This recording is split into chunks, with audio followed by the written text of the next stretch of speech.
Hoje vamos conhecer em nossa jornada o livro de João, o Evangelho de João, o quarto dos evangelhos, o quarto livro do Novo Testamento. João aqui, no caso, o autor do livro, é aquele João, um dos 12 discípulos, dos 12 apóstolos do Senhor Jesus.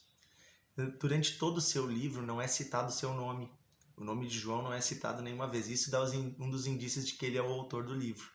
Ele não cita o seu nome, pelo contrário, ele fala de si mesmo como o discípulo amado. E é interessante que ele cita várias vezes essa relação de amor que ele tinha com Jesus como a principal característica dele, da relação de Cristo com ele. Ele é o apóstolo conhecido como o apóstolo do amor, e nós vamos ter o Evangelho de João como o Evangelho do amor.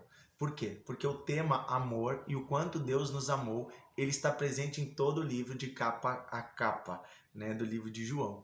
E também o tema sobre a divindade de Cristo e quem é Cristo. O Evangelho de João ele foi o último dos 4 evangelhos a serem escritos. Então, ele foi escrito depois de Marcos, Lucas, depois de Mateus. Então, João escreve o seu evangelho. E dá a entender o quê? De que os outros evangelhos, as narrativas a respeito do que Jesus fez, já estavam bem consolidadas. Todos já sabiam o que Jesus fez. Então João disse, bom, eu vou acrescentar então, eu vou escrever algo relativo a quem Jesus é e ao que Jesus queria com a sua mensagem. Qual é o significado? Enquanto os outros 3 evangelhos estão preocupados em narrar o que Jesus fez, em narrar a história, João não está preocupado com isso. Por isso o Evangelho de João, ele é maravilhoso para ser lido e compreendido. Ele é um dos mais lindos de todos. Mas se você quer entender a história de Jesus, talvez ele não seja o melhor livro no sentido histórico, porque ele não vai se preocupar em contar tudo que Jesus fez. Não é essa a preocupação de João. Inclusive, João narra poucos milagres de Jesus, mas ele está preocupado sim em mostrar quem Jesus é e por que Jesus veio à Terra. Então, ele é um livro maravilhoso para nos ensinar sobre Jesus, sobre a pessoa de Jesus. Se você já está há um tempo na igreja, eu indico a você ler profundamente, estudar e meditar todos os dias no livro de João. Inclusive, eu quero dizer uma coisa já desde o início aqui dessa nossa conversa, que o livro de João precisa ser mais lido pela igreja dos dias de hoje. Sim, a igreja continua muito centrada no que Jesus fez, nos milagres, na operação. E Jesus ele faz milagres ainda até hoje, mas o milagre, segundo o livro de João, ele tem uma finalidade, o sinal é chamar a atenção para Deus, é trazer as pessoas para Deus, para que elas sejam salvas, para que elas recebam a nova vida, para que elas nasçam de novo. Esse é o centro do Evangelho de João. É mostrar que tudo isso tem uma finalidade maior. O milagre ele não tem um fim em si mesmo. O fim do milagre é apontar o Salvador. O fim do sinal é apontar o Cristo, porque o que nós precisamos é do Cristo. Ele é o maior presente de todos, maior que um milagre, maior que uma cura. Jesus, ele é o maior presente que nós podemos ter. E João vai deixar isso bem claro em suas sentenças. Então, ele vai tratar vários temas muito interessantes. Ele foi o último dos 4 evangelhos, como eu disse, escrito em torno de 90 depois de Cristo, pela maioria dos estudiosos chegam nessa data. João ele era bem jovem quando foi discípulo. Alguns estudiosos falam, inclusive, que ele teria talvez 15, 16, 17 anos quando foi chamado por Jesus. Ele foi chamado junto com seu irmão, Ele era um dos filhos de Zebedeu, e é uma passagem que a mãe dele, intercede por ele. Num dos evangelhos fica bem claro isso, que a mãe dele chega, e intercede por ele. Então, por que a mãe iria falar com Jesus e não ele mesmo? Talvez porque ele era menor de idade. Então, é interessante que João ele era bem jovem, diz que ele colocava sua cabeça, reclinava sua cabeça sobre o ombro de Jesus, Às vezes a gente tem uma ideia de João velho, nos quadros é pintado lá na Santa Ceia, João bem velhinho. Não, João era um gurizão. No máximo 20, 22 anos. No máximo. No mínimo, talvez 15, 16, 17 anos. Então, quando ele escreve em 90 depois de Cristo esse texto, ele tem seus 65, 70 anos. Entendeu? Então, não é tão... no máximo 75 anos de idade. Ok? Então, o Evangelho de João, ele foi escrito já no final da vida de João. Claro, um pouco antes dele escrever o livro de Apocalipse, que também foi escrito por João. Nós vamos depois ver, né? No decorrer dos próximos livros que nós vamos estudar, você vai conhecer as 3 cartas de João, 1ª, 2ª, 3ª de João e também o livro de Apocalipse. João escreveu ao todo 5 livros que estão no Novo Testamento, né? Ele escreve o Evangelho, 3 cartas e mais Apocalipse. Este é o autor do livro. Então, a finalidade dele, como eu já disse para você, está em mostrar quem é Jesus. E está em mostrar a bondade de Deus, o amor de Deus expresso por meio de Jesus Cristo. O livro de João vai ter longas falas de Jesus.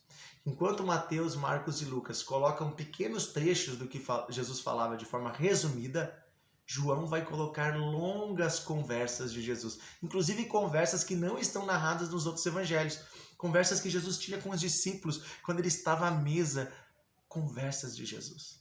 Capítulo 14, 15, 16 tem uma conversa linda de despedida de Jesus com os discípulos, né? Onde ele fala que ele estava preocupado com eles, que iam ficar no mundo, mas que ele ia para o Pai, preparar um lugar. É maravilhoso, é maravilhoso.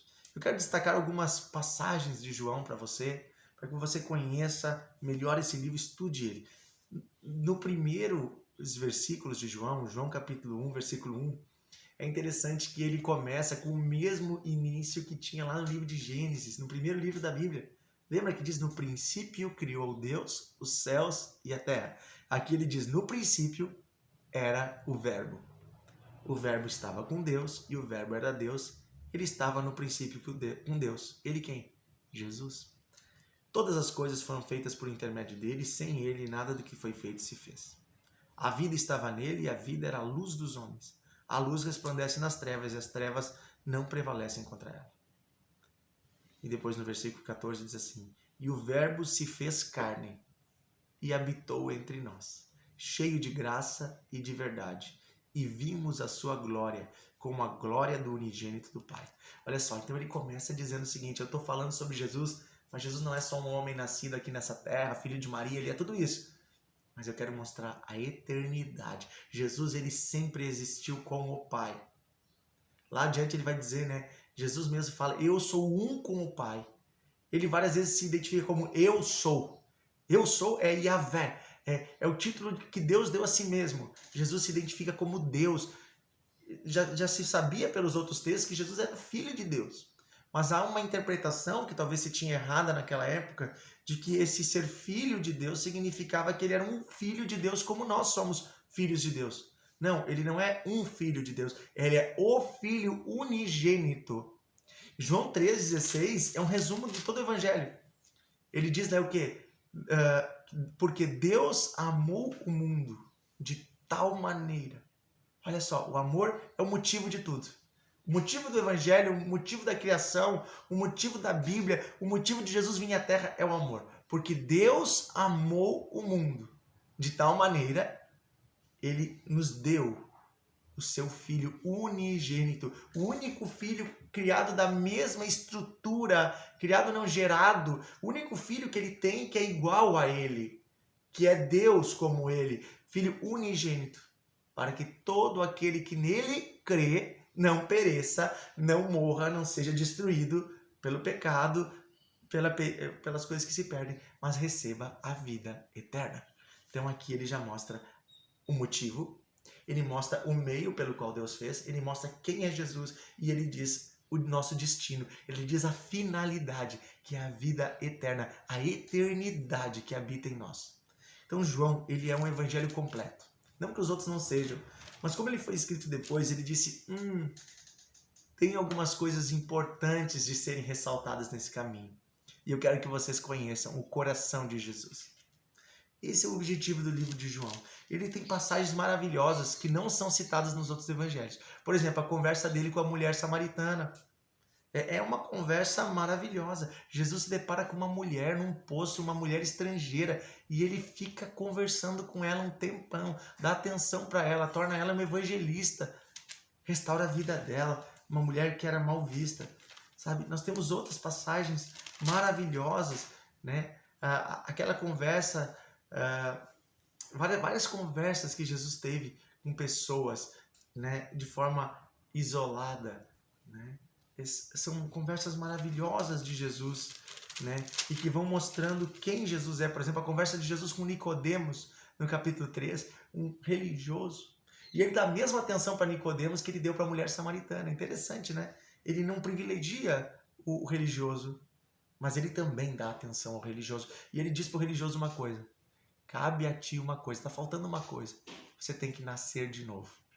Meu filho, você tem que nascer de novo. Senhor, mas eu já conheço toda a Bíblia, eu já tenho uma história. Não importa a tua história. Se tu não nascer de novo, tu não vai entrar no reino de Deus. Então, o livro de João, ele é maravilhoso. Eu convido você a ler esse livro, a estudar ele, né? A enxergar Jesus pelos olhos de João, né? João capítulo 14, versículo 1 diz assim: não se turbe o vosso coração. Crede em Deus e crede também em mim. Na casa de meu pai há muitas moradas. Se não fosse assim, eu não teria dito, pois eu estou indo vos preparar um lugar. E quando eu for e vos preparar um lugar, eu voltarei e vos receberei para mim mesmo, para que aonde eu estou, vocês estejam também. Com esta frase eu termino este estudo. E eu indico que você leia o livro de João. Jesus foi preparar um lugar e ele vai voltar para nos buscar. Jesus nos ama, esse é o motivo de tudo. E a eternidade está preparada para nós. Ela já está em nosso coração. E um dia viveremos para sempre nos lugares preparados por Cristo para nós. Esse é o motivo de tudo. Esse é o sentido de tudo. A eternidade. Os milagres são maravilhosos. Jesus continua operando, mas eles apenas apontam uma realidade muito maior, algo muito melhor, que é viver eternamente com Deus, que é ser cheio da presença de Deus, que é estar numa relação de amor com Cristo. Esse é o objetivo de toda a Bíblia.